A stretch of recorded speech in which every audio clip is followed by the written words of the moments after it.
말씀 느헤미야 4장 15절에서 마지막 23절까지입니다. 이 말씀은 살아계신 하나님의 말씀입니다. 오늘 나에게 주신 하나님의 말씀을 함께 고백드리겠습니다. 우리의 대적이 우리가 그들의 의도를 눈치챘다함을 들으니라. 하나님이 그들의 꾀를 패하셨으므로 우리가 다 성에 돌아와서 각각 일하는데 그때로부터 내 수하의 사람들의 절반은 일하고 절반은 갑옷을 입고 창과 방패와 활을 가졌고 민장은 유다 온 족속의 뒤에 있었으며 성을 건축하는 자와 짐을 나르는 자는 다 각각 한 손으로 일을 하며 한 손에는 병기를 잡았는데 건축하는 자는 각각 허리에 칼을 차고 건축하며 나팔 부는 자는 내 곁에 섰느니라. 내가 귀족들과 민장들과 남은 백성에게 이르기를 이 공사는 크고 넓음으로 우리가 성에 떨어져 거리가 먼즉 너희는 어디서든지 나팔 소리를 듣거든 그리로 모여서 우리에게로 나오라. 우리 하나님이 우리를 위해 싸우시리라 하였느니라. 우리가 이같이 공사하는데 무리의 절반은 동틀 때부터 별이 나기까지 창을 잡았으며 그때 내가 또 백성에게 말하기를 사람마다 그 종자와 함께 예루살렘 안에서 잘지니 밤에는 우리를 위하여 파수하겠고 낮에는 일하리라 하고 나나 내 형제들이나 종자들이나 나를 따라 파수하는 사람들이나 우리가 다 우리의 옷을 벗지 아니하였으며 물을 길르러 갈 때에도 각각 병기를 잡았느니라. 아멘. 오늘 예배 드리시는 저와 여러분, 예수님만 바라보시고 예수님을 위해 신앙생활하는 저와 여러분 되기를 주님의 이름으로 축복합니다. 우리의 삶의 동기가 모든 것을 말해줍니다.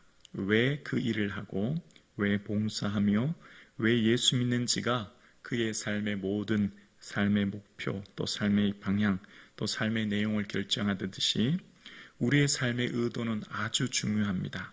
오늘 본문에도 15절 이렇게 시작합니다. 우리의 대적이 우리가 그들의 의도를 눈치챘다함을 들으니라. 사마리아 총독이 막 크게 분노를 냈습니다. 지난번에. 그리고 사마리아 이 산발랏이 크게 분노를 했는데 산발랏뿐만 아니라 도비야 또 아라비아 사람, 암몬 사람 더 심히 분노했어요. 여러분 왜 분노하죠? 아니 예루살렘 성벽이 무너진 걸 쌓는 게 왜 분노할 일입니까? 도저히 이해되지 않는 일 아닙니까? 그 동기가 중요하죠. 왜 화를 냈느냐? 그 동기가 사마리아 총독이 사마리아와 그 예루살렘 전체를 통치하고 다스리는 그의 정치적 역량이 줄어들까 봐. 그가 모든 것을 좌지우지해야 되는데 그 이후에 보면 예루살렘은 총독이 느헤미야가 다시 파견되지 않습니까? 자기의 영향력이 축소되니까. 교회도 어쩌면 이렇게 신앙생활을 하려고 하는 사람이 있지 않을까요? 뭐든지 내 마음대로 해야 돼요. 교회를 좌지우지하려고 해요. 교회의 모든 것들이 내 생각대로 내 뜻대로 되지 않으면 왜 그렇게 하냐고. 왜 그런 결정하냐고. 왜 그렇게 교회가 나가냐고. 모든 일을 내 마음, 내 뜻대로 다 하려고 하는 사람은 분노가 일어납니다. 분노 일어날 일 아니잖아요. 지금 여러분 예루살렘 무너진 성벽 쌓는 게 분노할 일입니까? 아니죠. 신앙생활도 마찬가지예요. 교회를 할 때 막 분노하는 사람이 있어요. 어떤 교회 결정과 일을 보면서 왜 그런 결정하냐고. 그 결정을 하기까지 교회에서는 또 얼마나 기도하며 준비했겠습니까? 동기가 중요한 거예요. 동기가. 내 영향력. 교회는 나를 증명하려고 다니는 것이 아니에요. 누구를 증명하는 것이죠? 예수님 증명하는 것이 교회입니다. 나를 증명하려고 하고 내 영향력을 나타내려고 하면 반드시 분노가 일어나요. 하는 일들마다 보여지는 일들마다 모든 것들이 내 마음에 들지 않거든요. 그러면 롱런하지 못합니다. 교회 봉사에 우리의 마지막까지 신앙을 완주하려면 반드시 예수님을 증명하고 예수님만 보여줘야지 내가 얼마나 대단한지 나를 보이려고 하는 사람은 끝끝내까지 신앙을 완주하지 못해요. 예수님이 그래서 끊임없이 산상수훈에서도 말씀하시는 것이 있잖아요. 사람에게 보이려고 너희 의를 행하면 안 된다고요. 여러분, 우리의 삶이 사람 보이려고 신앙생활하면 큰일 나는 거예요. 사람에게 증명하려고 하면 큰일 나는 거예요. 그리고 내 마음대로 뭐든지 다 하려고 하는 사람은 결국 그 의도가 다 드러나게 되어 있어요. 어떨 때 의도가 드러나는 줄 아세요? 시험이 만나면, 어려움을 만나면, 내 생각대로 일이 되지 않으면 반드시 쓰러지게 되어 있습니다. 오늘 본문에도 말하지요. 의도를 눈치챘다. 지금 그래서 사람들이 이 산발랏과 도비아 암몬 사람들이 어떻게 하지요? 그들이 알지 못하는 사이에 달려와서 사륙하고 그 일을 그치겠다고 하는 것을 이야기하지 않습니까? 지난 11절에 부지불식간에 공격해서 다 몰살내버리겠다. 그 얘기를 들었을 때 알게 되었고, 이제 5절 다시 보면 이렇게 얘기합니다. 우리의 대적이 우리가 그들의 의도를 눈치챘담을 들으니라. 하나님이 그들의 꾀를 패하셨으므로 우리가 다 성에 돌아와서 각각 일하는데, 그들의 의도를 눈치채었고 하나님이 그들의 꾀를 패하셨으므로 우리가 다 성에 돌아와서 각각 일하는데, 느헤미야를 보세요. 느헤미야를 보면 믿음이 무엇인가를 보여주고 있어요. 믿음은 보이지 않은 것의 증거가 믿음이에요. 지금 느헤미야의 다니엘의 시대처럼, 다니엘의 벨사상 왕 시대에 손이 나타나서 벽에 글을 썼던 것처럼 느헤미야 시대에 하나님의 손의 환상은 보이지 않아요. 그런데 다니엘이 뭐라고 했죠? 하나님의 손이 도우심으로.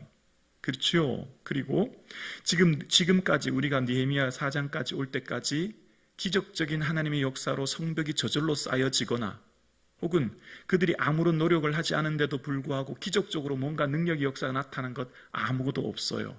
다 손수 그들이 벽돌 한 장 하나 쌓아 올렸고, 그들이 하나하나 다 노력해서 알고 보면 다 우리가 한 거예요. 다 내가 한 거예요. 근데 느헤미야가 뭐라고 말하죠? 하나님의 손이 도우심으로. 오늘 본문에도 하나님이 그들을 패하셨다. 다 누가 하신 거예요? 하나님이 하신 거예요. 이게 매우 중요해요. 모든 것은 하나님이 하신 거예요. 그런데 사람들이 말은 다 그렇게 얘기해요. 다 하나님 은혜입니다. 다 하나님 하셨습니다. 말은 그렇게 하는데요, 진짜 하나님이 하셨다고 고백하는 사람은 나를 알아주지 않아도, 인정받지 않아도 묵묵히 그 일 하는 거예요. 인정받지 못해도 묵묵히 그 일 하는 거예요. 여러분, 제 얘기를 하는 걸 양해해 주세요.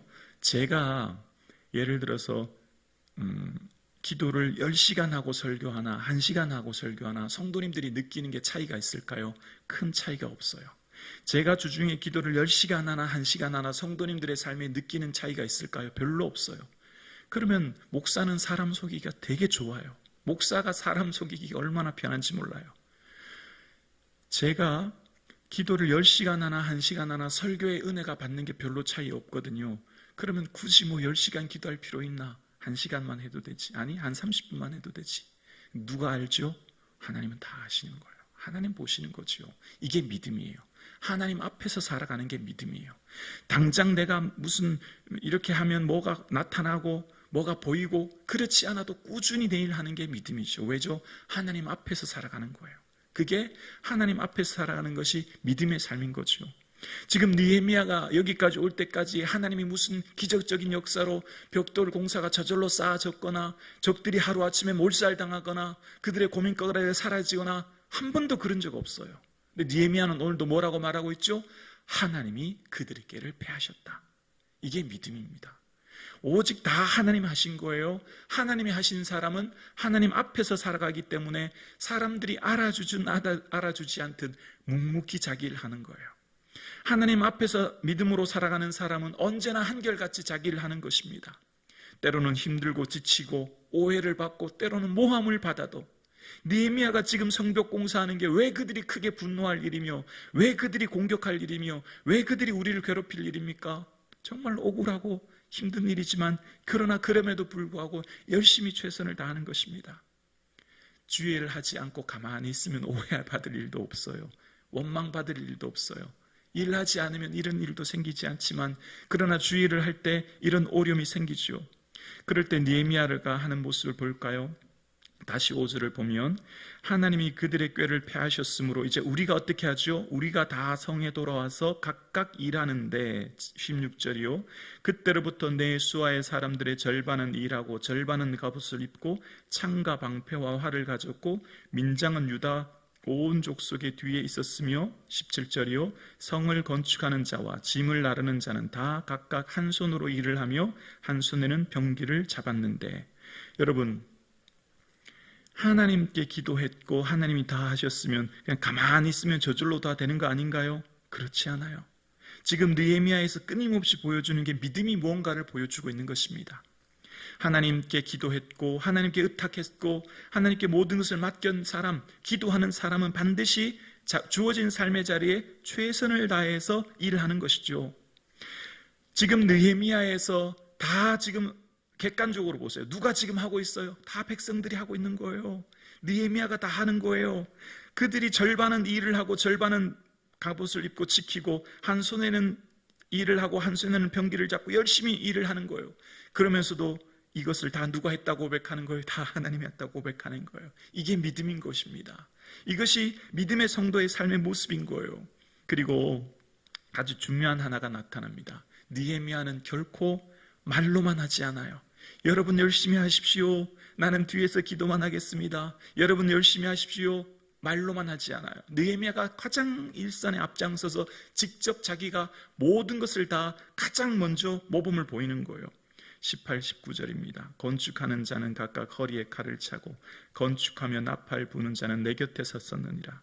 내가 귀족들과 민장들과 남은 백성들에게 이르기를 이 공사는 크고 넓음으로 우리가 성에 떨어져 거리가 먼즉, 여기 19절에 내가라는 말 나오죠. 내가 가장 먼저 앞장서서 일하는 거예요. 성도의 삶의 모습, 예수님을 보여주는 삶의 모습은 성도에 주어진 직장, 가정, 학교, 삶의 자리에 가장 먼저 앞장서서 내가 먼저 수고하는 거예요. 내가 먼저 헌신하는 거죠. 예수 믿는 자의 성도의 삶은 삶의 자리에서 모범을 보여주는 내가 먼저의 삶을 살아가는 것, 그게 예수님을 보여주는 삶의 모습 아닙니까? 내가 가장 먼저 앞장서서 일했고 내가 먼저 수고하지만 그러나 이 모든 일들에 누가 도와주시죠?